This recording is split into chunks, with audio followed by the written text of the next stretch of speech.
Coming up on this Wednesday edition of Newsline at noon, the apparent purge of the powerful uncle of North Korean leader Kim Jong-un appears to be the latest in a series of leadership reshuffles in the reclusive nation. South Korea's National Assembly is up and running again after the ruling party agreed to let an opposition lawmaker head a special parliamentary committee overseeing the overhaul of the nation's spy agency that is accused of meddling in last year's presidential election. Plus, U.S. Vice President Joe Biden will meet Chinese leader Xi Jinping later this Wednesday as Washington tries to balance its determination to increase its presence in Asia with its need to cooperate with the world's second-largest economy. These stories and more coming up on Newsline at noon.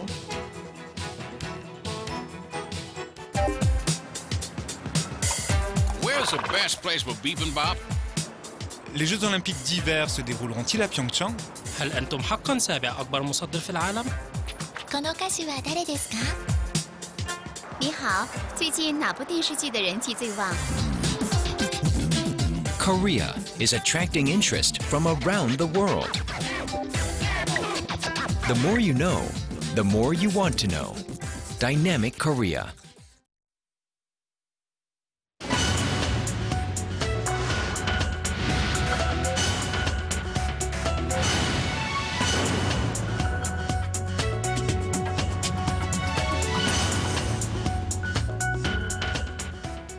Good to have you with us. You're watching Newsline at noon on Wednesday, December 4th. Live from Seoul, I'm Kim Yeon-ji. And I'm Mark Broom. Thanks very much for joining us. We start with the major change in North Korea's leadership as experts continue to digest the news that North Korean leader Kim Jong-un's uncle, Jang Song-taek, a key figure in North Korea, has been purged. Attention is shifting to what happens next. Experts say Chang's removal, if confirmed, will have a huge impact on North Korea's policy goals as well as inter-Korean relations. Our Unification Ministry correspondent Hwang Sung-hee starts us off. If reports of Jang Song-taek's ousting are confirmed, experts say the removal implies a major shift in the North Korean leadership. On Tuesday, Seoul's National Intelligence Service said Chang had been purged and two of his close confidants executed.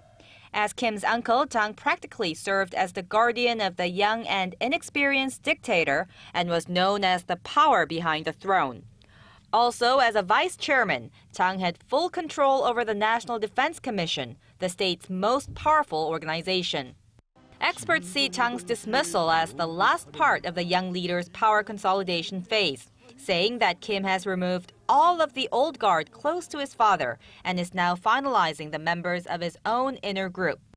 They say a complete removal of Chang and his aides may carry North Korea further away from a successful economic reform, one of Kim's key policy goals, since Chang is more aware of market forces than his nephew.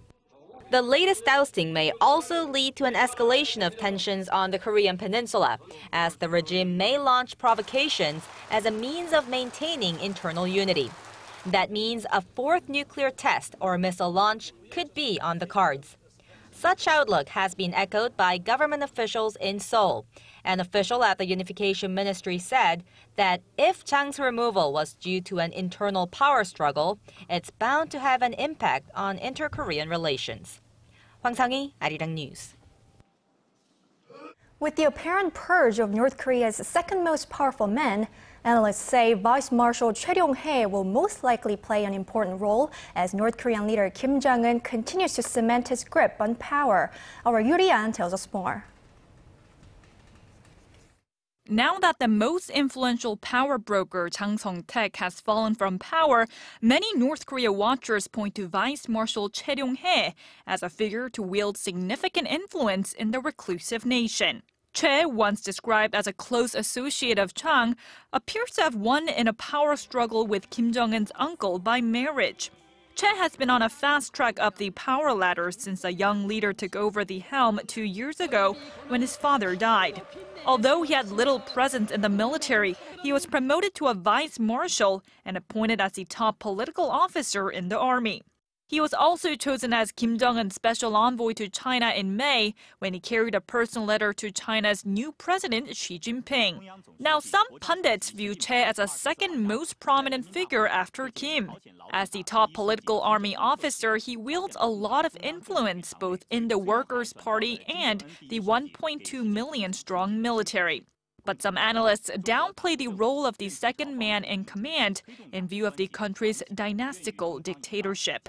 North Korea is all about the royal family, the Kim family. So it is not so meaningful to say or predict who will be the next second in command under Kim Jong-un. Many people say that it might be General Choi Ryong-hae or somebody else. But remember, the reason why Jang Song-taek was purged is because he's Jang Song-taek, not Kim Song-taek.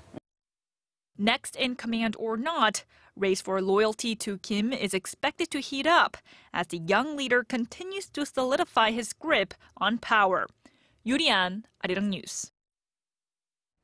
South Korea has been told to expect more cyber attacks from North Korea, as Pyongyang is reportedly plucking the country's brightest young minds to train as professional hackers. Citing North Korean defectors' testimony, Stephen Kim, professor at the Asia-Pacific Center for Security Services based in Hawaii, says selected elementary students take specially designed courses in the north, then go to Russia or China for field and advanced training. The professor also says North Korea has been building up its cyber force since the mid-1990s and currently boasts 3,000 professional hackers. North Korea has been blamed for a series of cyber attacks on South Korean political and financial institutions over the past few years.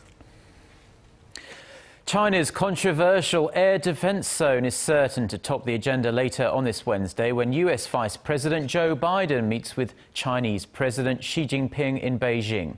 Meeting with Japanese Prime Minister Shinzo Abe in Tokyo on Tuesday, Biden stressed the importance of dialogue and avoiding conflict in the region. Kim Hyun-bin reports. U.S. Vice President Joe Biden met with Japanese Prime Minister Shinzo Abe in Tokyo on Tuesday, where security issues surrounding the Asia-Pacific region topped the agenda. With Japan on edge over China's controversial new air defense zone, Biden set out to reassure Abe that the U.S.-Japan alliance is the cornerstone of U.S. security. He also called for better cooperation between Washington and his allies in Asia, namely Japan and Korea. With regard to the Chinese defense zone, Biden said he will bring up the matter when he meets with Chinese President Xi Jinping in Beijing later this week. Prior to landing in Tokyo, the first stop of his week-long trip to Northeast Asia, Biden said in an interview with the Japanese daily Asahi Shimbun that the U.S. remains deeply concerned about the current tensions in the region. In response to the U.S. Vice President's comments, China's Foreign Ministry spokesperson pointed the finger back at Japan. We have proposed that China and Japan should enhance communication and dialogue to properly solve the issue of flight safety in the overlapping zone. We have demonstrated our sincerity, but when it comes to dialogue, Japan has kept its door closed. The spokesman added that more than 20 countries have drawn up air defense zones, and that China's recent announcement was made to safeguard national sovereignty and ensure airspace safety. Kim Hyun-bin, Arirang News. Korea's two rival political parties are getting back to business in Parliament on this Wednesday after they agreed to set up a committee on reforming the scandal-ridden spy agencies. Tuesday's breakthrough ends a standoff that has held up next year's budget and other key bills for weeks now. Ji Myung-gil reports. Party leaders from the ruling Saenuri and main opposition Democratic Party broke the deadlock in the National Assembly on Tuesday with an agreement to launch a parliamentary committee on reforming the National Intelligence Service. The NIS Reform Committee will consist of an equal number of lawmakers from both parties and will be chaired by a Democratic Party leader. The agreement is in line with a Democratic Party demand that such a committee be established in the wake of allegations that the NIS and other government bodies attempted to sway public opinion in favor of the ruling party in last year's presidential election. The committee will devise tougher measures designed to prevent NIS agents from intervening in politics and enhance the NIS ability to deal with cyber terrorism. The lawmakers failed, however, to reach a consensus on the DP's other demand for an independent investigation into the election meddling allegations. We'll further discuss the timing and scope of an independent probe into the NIS. The lawmakers also agreed to set up a political reform committee that will set new rules for local elections. They also came to a tentative agreement to ban political parties from hand-picking candidates for local elections. The political reform committee will be headed by a Saenuri Party lawmaker. The party leaders said they would pass bills on the two special committees on Thursday.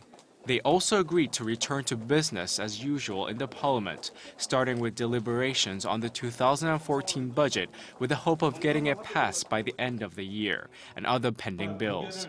The main opposition party boycotted all parliamentary sessions starting last week, including budget committee meetings due to bitter bipartisan wrangling focused primarily on the NIS allegations. Kim Jong-un, Arirang News. The Korean government has unveiled a series of new measures to boost the nation's sluggish real estate market.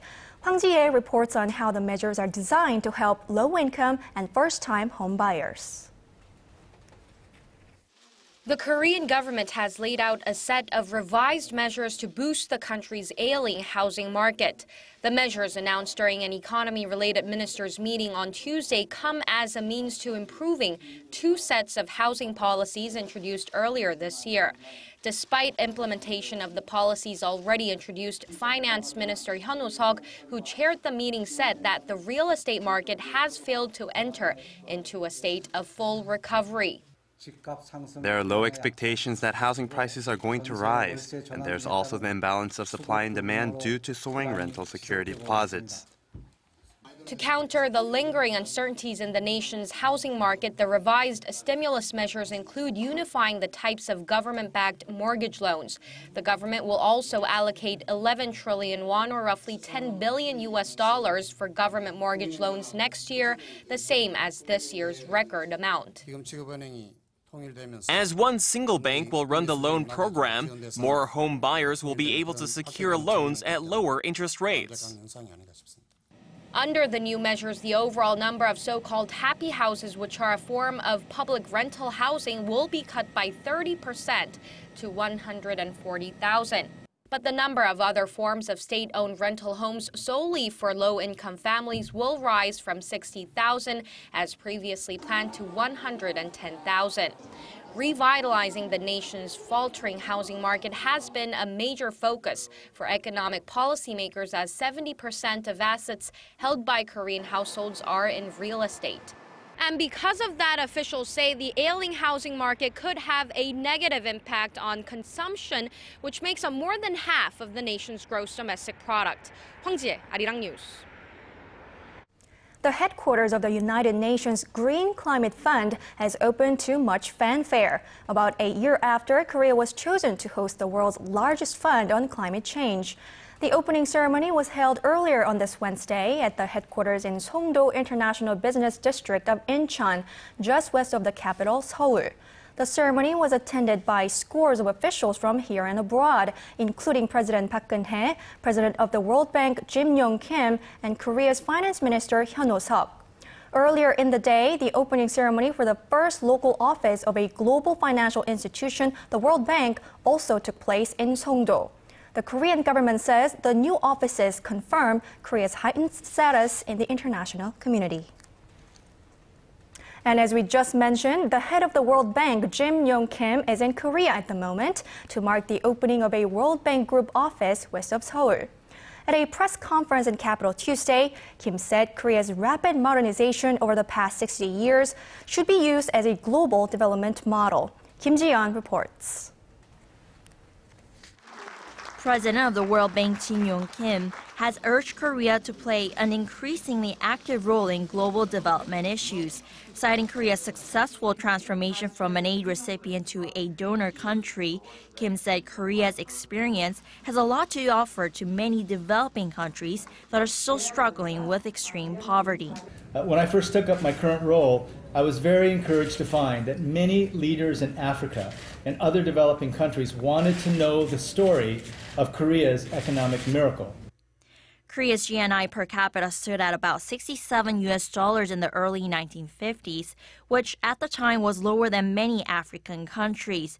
But the figure has since jumped to over $20,000. Kim praised Seoul's plans to increase the amount of overseas development assistance to $3 billion by 2015. He called for more collaboration between Korea's private sector and the World Bank to accelerate efforts to end poverty and boost prosperity. But what I would say is I think that there is an underappreciation of the opportunity in Africa among Korean companies. This is an area of enormous opportunity and also not only for strong economic returns, but also for having an impact in development. During his 3-day visit to Korea, Kim is scheduled to attend the grand opening of a new World Bank Group office in Incheon and meet Wednesday with Managing Director of the International Monetary Fund, Christine Lagarde. Kim Ji-yeon, Arirang News.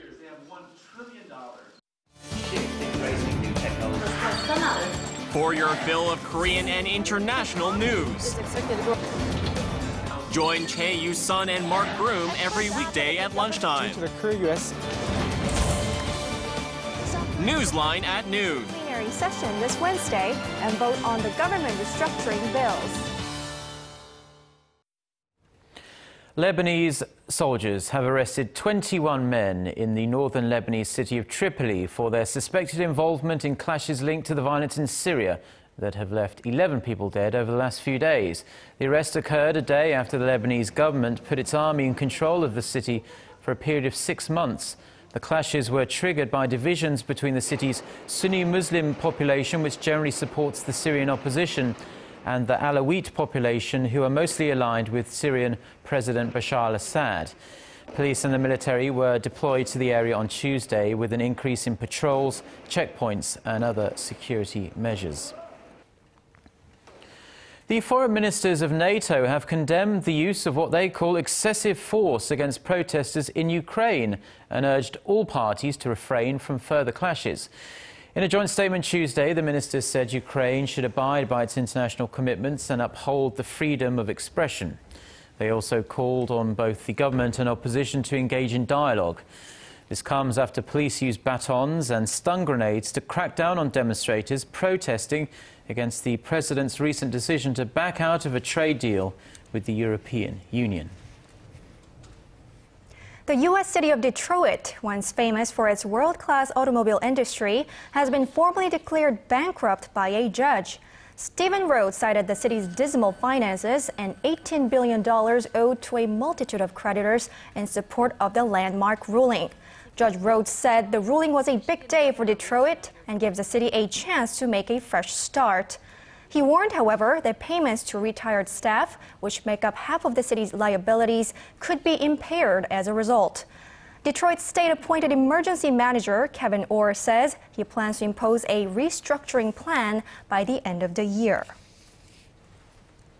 3 stadiums hosting matches at next year's World Cup finals in Brazil will not be ready in time for a key FIFA deadline. The stadiums that will miss the December 31st deadline are Arena Pantanal in Cuiabá, the Arena da Baixada in Curitiba, and the Itaquera Stadium in Sao Paulo, where 2 workers were killed last week when a crane collapsed on the roof of one of the stands. FIFA says that although the stadiums will be late in terms of the planned deadline, they will be ready in time for the finals. Brazil is due to kick off the 2014 World Cup in Sao Paulo on June 12 against opponents who will be known after Friday's draw. Legendary Korean ballerina Kang Soo-jin will lead the Korean National Ballet starting next year. Korea's Culture Ministry named Kang, currently a principal dancer at the Stuttgart Ballet, as the National Ballet Company's next artistic director. She will begin her 3-year term at the beginning of next year. 46-year-old Kang has received high praise for her ability to express a broad range of emotions in her performances.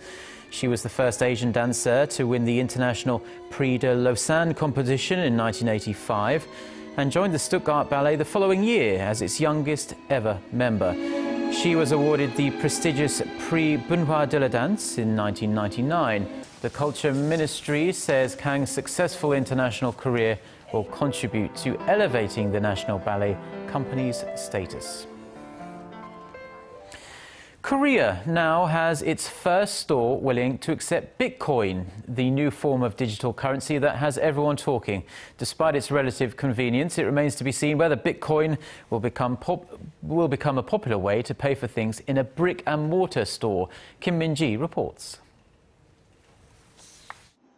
This bakery in Incheon, west of Seoul, has begun accepting Bitcoin as an alternative means of payment, becoming the first store in Korea to accept the virtual currency. To pay with Bitcoin, the customer needs to check how much Bitcoin is needed to meet the original price tag. Using a currency conversion application, the price of a product is converted into Bitcoin units. I know that some Koreans have Bitcoin, so I came up with the idea of opening the first store in Korea that accepts Bitcoins. After the required amount of Bitcoin is calculated, scan the QR code and you are linked to your virtual wallet. Type in the amount you want to pay and send it to the shop owner's account, and the transaction is complete. I think this is much more convenient because I can use my mobile phone like a plastic card. I wish there were more stores that accept Bitcoin. Bitcoin was launched in 2009 by a developer known only as Satoshi Nakamoto. The virtual money can be bought with anonymity, which some say lowers the risk of fraud and increases privacy. Currently, 1 Bitcoin is worth about $1,000 US. Hundreds of thousands of dollars worth of Bitcoin are converted each day in Korea, but it remains to be seen whether it can become a widely accepted form of payment. Local financial authorities say it will be hard to replace money in the meantime due to the large price fluctuations and limitations in Bitcoin issuance. Kim Min-ji, Arirang News.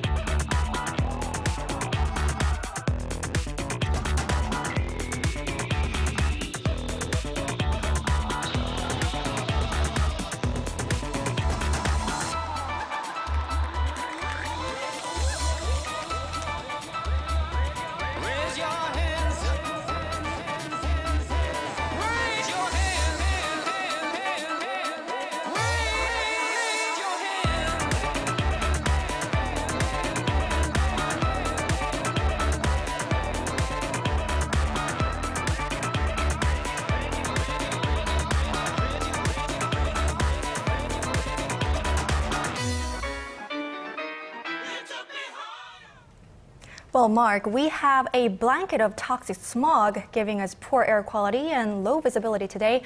Let's see if things will get better and check up on a weather update with our Lee Ji-han. Good afternoon, Ji-han. Well, hello, Mark and Yenji. Now, due to toxic smog, it seems like a lot of people are suffering from eyes, nose, and throat irritation lately. Yes, me too. I've been getting red eyes and a bit of a sore throat, I have to say. Do you have any advice on how to ease these symptoms? Well, if your throat is bothering you, a cup of hot ginger tea or a bellflower honey tea could help. And avoid touching your eyes and wash your hands frequently with soap. And of course, wear a mask when you go outdoors. But, for today, it's probably best to avoid being outside for too long if you can. But, that's just unfortunate because we have a pretty mild day ahead of us today. And there is some sun outside, but the hazy smog is covering up the peninsula, especially in the Seoul metro area and down south near Busan. But the good news is, though, that the smog should start to lift as the day progresses and the air quality will improve. And tomorrow, we will have slightly warmer temperatures in the morning and afternoon under partly to mostly sunny skies. So hopefully, we will have a smog-free day to enjoy the warm weather. Now, despite the smog, we have been blessed to have such a mild start to the month, and I'm happy to tell you that the mild weather will continue until the weekend. Now, with that in mind, here are the readings for today. The afternoon high in Seoul will peak to 10 degrees Celsius, and the high in Gwangju will get up to 12, while Daegu and Busan will climb to 14 degrees Celsius under lots of sunshine. Now, let's see how other regions are looking. It looks like Jeju Jeju will enjoy a mild day with a high of 14. Daejeon and Dokdo will get up to 11 and 10, while Mount Gyeongang will continue to be on the chilly side. Now that's all for Korea, and here's the global forecast for viewers around the world.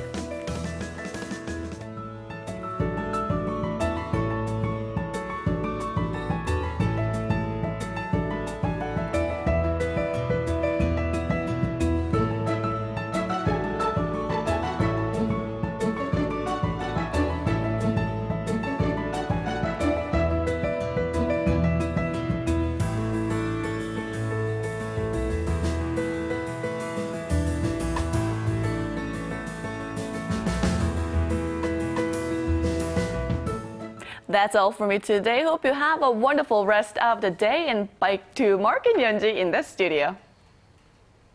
Thank you very much for the weather there, Jiyeon, and we'll be back at the same time tomorrow for stories making headlines in Korea and around the world. Don't change the channel. We have more news updates coming up in your way in just a bit. Thank you for watching.